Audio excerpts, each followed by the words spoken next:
ನೀವು ಹೆಚ್ಚು ಪ್ರಬುದ್ಧರಾಗಲು 6 ಮಾರ್ಗಗಳು. ವಾಸ್ತವವನ್ನು ಒಪ್ಪಿಕೊಳ್ಳಿ. ನಿಮ್ಮ ಭಾವನೆಗಳನ್ನು ನಿಯಂತ್ರಿಸಿ. ಅತಿ ಬೇಗನೆ ಯಾವುದನ್ನು ನಿರ್ಣಯಿಸಬೇಡಿ. ನಿಮ್ಮ ಮಾನಸಿಕ ಆರೋಗ್ಯವನ್ನು ನೋಡಿಕೊಳ್ಳಿ. ಬೇಡವಾದ ವಿಚಾರದ ಹೋರಾಟದ ಬಗ್ಗೆ ಮೌನವಾಗಿರಿ. ಸಂತೋಷಕ್ಕಾಗಿ ಇತರರನ್ನು ಅವಲಂಬಿಸಬೇಡಿ.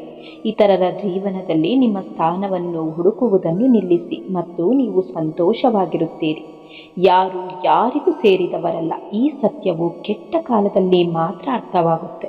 ಸಿಹಿಯಾಗಿ ಮಾತನಾಡುತ್ತಾ ಜನರು ಗೌರವಿಸುವುದಿಲ್ಲ, ಅವರು ಮೋಸ ಮಾಡುತ್ತಿರುತ್ತಾರೆ. ನಿನ್ನ ನೋವನ್ನು, ಅವಮಾನವನ್ನು ನಿನ್ನ ಬಲವನ್ನಾಗಿ ಬದಲಾಯಿಸು. ಗುರಿ ಸಾಧಿಸಲು ಮೆಟ್ಟಿಲನನ್ನಾಗಿ ಬಳಸು. ಅದೇ ನಿನಗೆ ನಿನ್ನ ಗೆಲುವಿನ ದಾರಿಯಾಗುವುದು. ಭಗವಂತ ಯಾವ ತೀರ್ಪನ್ನು ಕೊಡುವುದಿಲ್ಲ, ಬದಲಾಗಿ ನಿಮ್ಮಿಂದ ಮಾಡಲ್ಪಟ್ಟ ಕರ್ಮಗಳೇ ನಿಮಗೆ ಅಂತಿಮ ತೀರ್ಪನ್ನು ನೀಡುತ್ತೆ. ಯಶಸ್ಸನ್ನು ಕಾಣಲು ಉತ್ತಮ ಮಾರ್ಗವೆಂದರೆ ಪ್ರತಿದಿನವೂ ಸ್ವಲ್ಪ ಸ್ವಲ್ಪವೇ ಸುಧಾರಿಸಿಕೊಳ್ಳುವುದು. ಅವಸರದಲ್ಲಿ ಮಾಡಿದ ವಿಶ್ವಾಸ, ಪ್ರಯತ್ನವೇ ಇಲ್ಲದ ಮಾಡಿದ ಭರವಸೆ, ಇವೆರಡರ ಪರಿಣಾಮ ಮೋಸವೇ ಆಗಿರುತ್ತೆ. ನಿಮ್ಮ ಕೆಲಸ ಮತ್ತು ದೇವರನ್ನು ಪ್ರೀತಿಸಿ, ಯಾಕೆಂದರೆ ಇಬ್ಬರು ನಿಮಗೆ ಎಂದಿಗೂ ಮೋಸ ಮಾಡುವುದಿಲ್ಲ. ನೀನೇನು ಅಂತ ನಿನಗೆ ಗೊತ್ತಿರುವಾಗ ಯಾರ ಅಭಿಪ್ರಾಯಕ್ಕೂ ಕಾಯಬೇಡ, ಯಾಕೆಂದರೆ ಎಲ್ಲರನ್ನೂ ಮೆಚ್ಚಿಸಲು ಹೋದರೆ ಮುಂದೊಂದು ದಿನ ನೀನು ಹುಚ್ಚನಾಗುತ್ತೀಯ. ಇಲ್ಲಿ ಮೆಚ್ಚಿ ಮಾತನಾಡುವವರಿಗಿಂತ ಚುಚ್ಚಿ ಮಾತನಾಡುವವರೇ ಹೆಚ್ಚು. ಎಲ್ಲಿಯ ತನಕ ಎಲ್ಲವನ್ನೂ ಸಹಿಸಿ ಸುಮ್ಮನಿರುತ್ತೇವೋ ಅಲ್ಲಿಯವರೆಗೆ ನಾವು ಎಲ್ಲರಿಗೂ ಒಳ್ಳೆಯವರಾಗಿ ಇರುತ್ತೇವೆ. ಒಂದು ವೇಳೆ ಅನುಭವಿಸಿದ ಅನ್ಯಾಯವನ್ನು ಬಾಯಿಬಿಟ್ಟೆವೋ ಆಗ ಎಲ್ಲರಿಗಿಂತ ನಾವೇ ಹೆಚ್ಚು ಕೆಟ್ಟವರಾಗುತ್ತೇವೆ. ಹಿಂದಕ್ಕೆ ಹೋಗಿ ಎಲ್ಲವನ್ನೂ ಹೊಸದಾಗಿ ಶುರು ಮಾಡಲು ಯಾರಿಂದಲೂ ಸಾಧ್ಯವಿಲ್ಲ. ಆದರೆ ಈ ಕ್ಷಣದಿಂದ ಪ್ರಯತ್ನವನ್ನು ಶುರು ಮಾಡಿ ಖಂಡಿತವಾಗಿಯೂ ತಲುಪಬಹುದು. ಸೇಡು ತೀರಿಸಿಕೊಳ್ಳಲು ಒದ್ದಾಡಬೇಡಿ, ಕರ್ಮಕ್ಕೆ ಆ ಅವಕಾಶವನ್ನು ನೀಡಿ. ಒಂದು ನೊಂದ ಹೃದಯದ ಸಂಕಲ್ಪ ಮುರಿಯುವುದು ಕೋಟೆ ಒಡೆಯುವುದಕ್ಕಿಂತ ಕಠಿಣವಾಗಿರುತ್ತೆ. ಬೇರೆಯವರ ಮೇಲೆ ಹೊಟ್ಟೆ ಕಿಚ್ಚು ಪಡುವ ವ್ಯಕ್ತಿ, ಬೇರೆಯವರನ್ನು ದ್ವೇಷಿಸುವ ವ್ಯಕ್ತಿ, ಅನುಮಾನ ಪಡುವ ವ್ಯಕ್ತಿ, ನಿಂದಿಸುವ ವ್ಯಕ್ತಿ, ಅಸಂತುಷ್ಟ ವ್ಯಕ್ತಿ, ಪರಾಶ್ರಿತ ವ್ಯಕ್ತಿ ಯಾವಾಗಲೂ ದುಃಖಿಯಾಗಿರುತ್ತಾನೆ. ಸಾಧನೆಗಳು, ಗೆಲ್ಲುವ ಆಲೋಚನೆಗಳು ಇರುವ ಗೆಳೆಯರೊಂದಿಗೆ ಹೆಚ್ಚು ಕಾಲ ಕಳೆಯಿರಿ. ಮತ್ತೊಬ್ಬರ ಬಗ್ಗೆ ಕೊಂಕು ಮಾತನಾಡುವವರೊಂದಿಗೆ ಅಲ್ಲ. ಯಾರೊಬ್ಬರಿಗಾಗಿಯೂ ಅಳಬೇಡಿ, ಅವರು ನಿಮ್ಮ ಕಣ್ಣೀರಿಗೆ ಯೋಗ್ಯರಲ್ಲ. ಯಾರು ನಿಮ್ಮ ಕಣ್ಣೀರಿಗೆ ಯೋಗ್ಯರೋ ಅವರು ನಿಮ್ಮನ್ನು ಅಳಲು ಬಿಡುವುದಿಲ್ಲ. ಆಯಸ್ಸು, ಕೆಲಸ, ಸಂಪತ್ತು, ವಿದ್ಯೆ ಮತ್ತು ಸಾವು ನಾವು ತಾಯಿಯ ಹೊಟ್ಟೆಯಲ್ಲಿರುವಾಗಲೇ ಇದು ನಿರ್ಧರಿಸಲ್ಪಟ್ಟಿರುತ್ತೆ. ದೇವರು ಸ್ವಯಂ ಅಸ್ತಿತ್ವದಲ್ಲಿದ್ದಾನೆ. ಅವನಿಗೆ ಎಂದಿಗೂ ವಯಸ್ಸಾಗುವುದಿಲ್ಲ ಮತ್ತು ಸಾವು ಬರುವುದಿಲ್ಲ. ಅವನು ಎಲ್ಲವನ್ನೂ ಸೃಷ್ಟಿಸಿದವನು ಮತ್ತು ಅವನು ಯಾರಿಂದಲೂ ಸೃಷ್ಟಿಸಲ್ಪಟ್ಟಿಲ್ಲ. ಒಳ್ಳೆಯತನಕ್ಕೆ ಬೆಲೆ ಇಲ್ಲ ಅನ್ನೋದು ಎಷ್ಟು ಸತ್ಯವೋ ಒಳ್ಳೆಯತನ ನಮ್ಮ ಕೈಬಿಡಲ್ಲ ಅನ್ನೋದು ಅಷ್ಟೇ ಸತ್ಯ.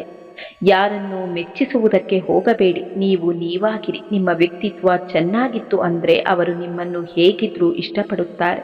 ನಾನೇ ಹೆಚ್ಚು ಎನ್ನುವ ಅಹಂಕಾರ ಬೇಡ. ಒಳ್ಳೆಯದು ಯಾವುದು, ಕೆಟ್ಟದ್ದು ಯಾವುದು ಅಂತ ಆಲೋಚನೆ ಮಾಡುವ ತತ್ವವನ್ನು ಇಟ್ಟುಕೊಳ್ಳಿ. ಒಳ್ಳೆಯ ಆಲೋಚನೆ ನಮ್ಮನ್ನು ಯಾವತ್ತೂ ಕೈಬಿಡಲ್ಲ. ತಾಳ್ಮೆಯಿಂದ ಇರಿ. ಜೀವನದಲ್ಲಿ ಇರುವುದು 2 ದಿನ, ಒಂದು ನಿಮ್ಮ ಪರವಾದ ದಿನ, ಮತ್ತೊಂದು ನಿಮ್ಮ ವಿರುದ್ಧವಾದ ದಿನ. ಪರವಾದ ದಿನದಲ್ಲಿ ಅಹಂಕಾರ ತೋರಿಸಬೇಡಿ, ವಿರುದ್ಧವಾದ ದಿನದಲ್ಲಿ ತಾಳ್ಮೆ ಕಳೆದುಕೊಳ್ಳಬೇಡಿ. ಒಂದು ಬಾರಿ ಅರ್ಜುನ ಶ್ರೀಕೃಷ್ಣನನ್ನು ಕೇಳುತ್ತಾನೆ, ಹೇ ಕೇಶವ, ಎಲ್ಲರಿಗೂ ಮೃತ್ಯು ಬಂದೇ ಬರುತ್ತೆ. ಹೀಗಿರುವಾಗ ಈ ಪೂಜೆ, ಹೋಮ, ಜಪತಪಗಳಾದರೂ ಯಾಕೆ ಬೇಕು ಎಂದು. ಆಗ ಶ್ರೀಕೃಷ್ಣ ಪರಮಾತ್ಮ ಹೇಳುತ್ತಾರೆ, ಹೇ ಅರ್ಜುನ, ಒಂದು ಬೆಕ್ಕು ಇಲಿಯನ್ನು ಹಲ್ಲಿನಿಂದ ಕಚ್ಚಿ ಕಚ್ಚಿ ತಿನ್ನುತ್ತೆ. ಆದರೆ ಅದೇ ಬೆಕ್ಕು ತನ್ನ ಮರಿಗಳನ್ನು ಅಪಾಯದಿಂದ ರಕ್ಷಿಸಲು ತನ್ನದೇ ಹಲ್ಲುಗಳ ಸಹಾಯದಿಂದ ಕಚ್ಚಿಕೊಂಡು ತನ್ನ ಮರಿಗಳಿಗೆ ಕಿಂಚಿತ್ತು ನೋವಾಗದ ಹಾಗೆ ಬೇರೆ ಕಡೆ ತೆಗೆದುಕೊಂಡು ಹೋಗಿ ರಕ್ಷಿಸಿಕೊಳ್ಳುತ್ತೆ. ಇಲ್ಲಿ 2 ಕಾರ್ಯಗಳಿಗೆ ಬಳಕೆ ಯಾವುದೆಂದರೆ ಅದೇ ಹಲ್ಲುಗಳು.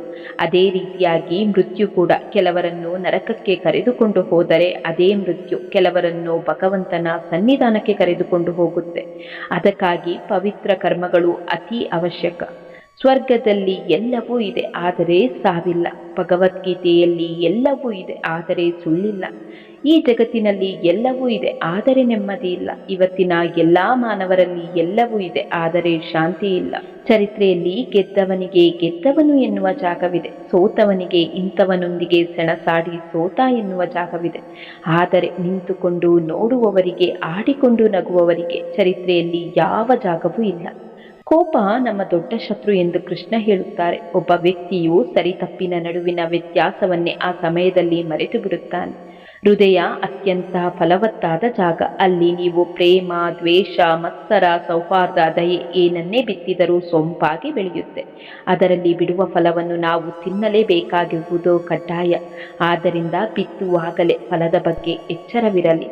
ಮಾನವನ ಬುದ್ಧಿಯು ಅಲ್ಪ ಮಟ್ಟದಿಂದ ಕೂಡಿರುವುದು, ಏಕೆಂದರೆ ಅವನಿಗೆ ಬೇಕಾಗಿರುವುದು ಬದುಕಿನ ನೈಜಾರ್ಥವನ್ನು ಬಿಟ್ಟು ಉಳಿದದ್ದನ್ನು ಕೇಳುತ್ತಾನೆ. ನಮ್ಮ ಮನಸ್ಸಿಗೆ ಶಾಂತಿ, ಸಮಾಧಾನ ಮತ್ತು ನೆಮ್ಮದಿ ದೊರಕಬೇಕೆಂದರೆ ವ್ಯಕ್ತಿಗಳ, ಪರಿಸ್ಥಿತಿಗಳ ಮತ್ತು ಭಾವನೆಗಳ ಜೊತೆ ಅಂಟಬಾರದು. ನಾವು ಒಬ್ಬರಿಗೆ ಮಸಿ ಬಳಿಯಲು ಹೊರಟರೆ ಮೊದಲು ನಮ್ಮ ಕೈ ಮಸಿಯಾಗುವುದು. ಹಾಗೆಯೇ ಮತ್ತೊಬ್ಬರಿಗೆ ನಾವು ಕಳಂಕ ತರಲು ಹೋದರೆ ಆ ಕಳಂಕದ ರೂಪವು ನಮ್ಮ ಆತ್ಮವನ್ನು ಹೊತ್ತುಕೊಳ್ಳುವುದು. ನಾವು ಹತ್ತಿರದಲ್ಲೂ ಅಥವಾ ದೂರದಲ್ಲಿದ್ದರೂ ನಮ್ಮನ್ನು ಸ್ಮರಿಸುವ ಅಥವಾ ಗೌರವಿಸುವ ವ್ಯಕ್ತಿಗಳನ್ನು ಎಂದೆಂದಿಗೂ ತಪ್ಪದೆ ನಾವು ಕೂಡ ಗೌರವಯುತದಿಂದ ನೋಡಿಕೊಳ್ಳಬೇಕು. ಸ್ವಾರ್ಥದ ಚಿಂತನೆಗಳಿಂದ ಸೃಷ್ಟಿಯಾದ ಸಂಬಂಧವು ಸುದೀರ್ಘ ಕಾಲ ಬಾಳದು. ಆದ್ದರಿಂದ ನಾವು ಸರ್ವರ ಅಂತಃಕರಣದೊಳಗೆ ಬೆಸೆಯುವ ಸಂಬಂಧಕ್ಕಾಗಿ ಹೆಚ್ಚು ಒತ್ತನ್ನು ನೀಡಲು ಮುಂದಾಗಬೇಕು. ಬಣ್ಣದ ಮಾತುಗಳು ಚಿನ್ನದಂತಾಗಬಾರದು, ಹಾಗೆಯೇ ಸತ್ಯದ ಚಿಂತನೆಗಳು ಮುಳ್ಳುಗಳಾಗಬಾರದು.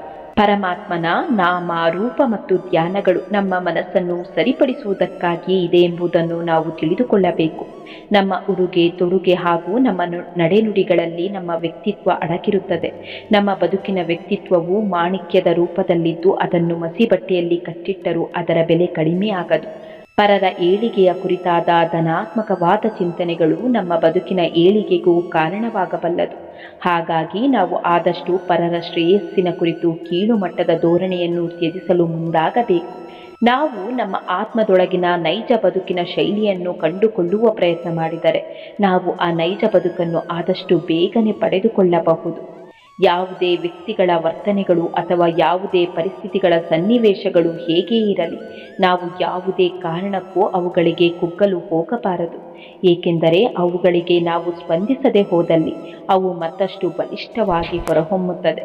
ನಮ್ಮ ಅಪ್ರಾಮಾಣಿಕ ಕರ್ಮಗಳು ಆ ಕ್ಷಣದಲ್ಲಿ ಪರರನ್ನು ಮೆಚ್ಚಿಸುವ ಒಂದು ಮಾರ್ಗವಷ್ಟೇ ಆಗಿರುತ್ತದೆ. ಆದರೆ ಒಂದಲ್ಲ ಒಂದು ದಿನ ನಮಗೆ ಸರಿಯಾದ ಪಾಠವನ್ನು ಕಲಿಸಿಯೇ ಹೋಗುತ್ತದೆ. ಅಸೂಯೆ, ಕಪಟ, ಮೋಸವನ್ನು ಯಾರಿಗೂ ಹಂಚಲು ಹೋಗಬಾರದು. ಬದಲಾಗಿ ಆನಂದವನ್ನು ಮಾತ್ರ ಸರ್ವರಿಗೂ ಹಂಚಲು ಮುಂದಾಗಬೇಕು. ಕಳೆದು ಹೋದ ನಿನ್ನೆಯ ದಿನ ಮರಳಿಬಾರದು. ಮರುಕ್ಷಣ ಅಥವಾ ನಾಳೆಯ ದಿನ ನಮ್ಮ ಪರವಾಗಿರುತ್ತದೆಯೋ ಎಂಬುದನ್ನು ಅರಿಯಲು ಸಾಧ್ಯವಿಲ್ಲ. ಹಾಗಾಗಿ ಈ ದಿನದ ಈ ಕ್ಷಣವೇ ನಮ್ಮದಾಗಿದ್ದು ಅದನ್ನು ಅನುಭವಿಸಲು ನಮ್ಮ ಮನಸ್ಸಿಗೆ ತರಬೇತಿ ನೀಡಬೇಕು.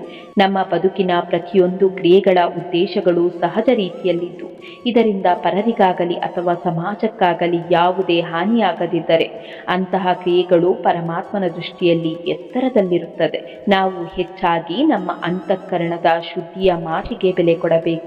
ನಮ್ಮ ಶುದ್ಧ ಮತ್ತು ಶ್ರೇಷ್ಠ ಸಂಕಲ್ಪಗಳಲ್ಲಿ ಅಪಾರವಾದ ಶಕ್ತಿ ಅಡಗಿರುತ್ತೆ. ಅಂದರೆ ಅಸಾಧ್ಯವಾದದ್ದನ್ನು ಸಾಧ್ಯವನ್ನಾಗಿ ಮಾಡುವುದರಲ್ಲಿ ಶುದ್ಧ ಮತ್ತು ಶ್ರೇಷ್ಠ ಸಂಕಲ್ಪಗಳು ಒಂದು ಕೈ ಮೇಲೆಯೇ ಇರುತ್ತದೆ.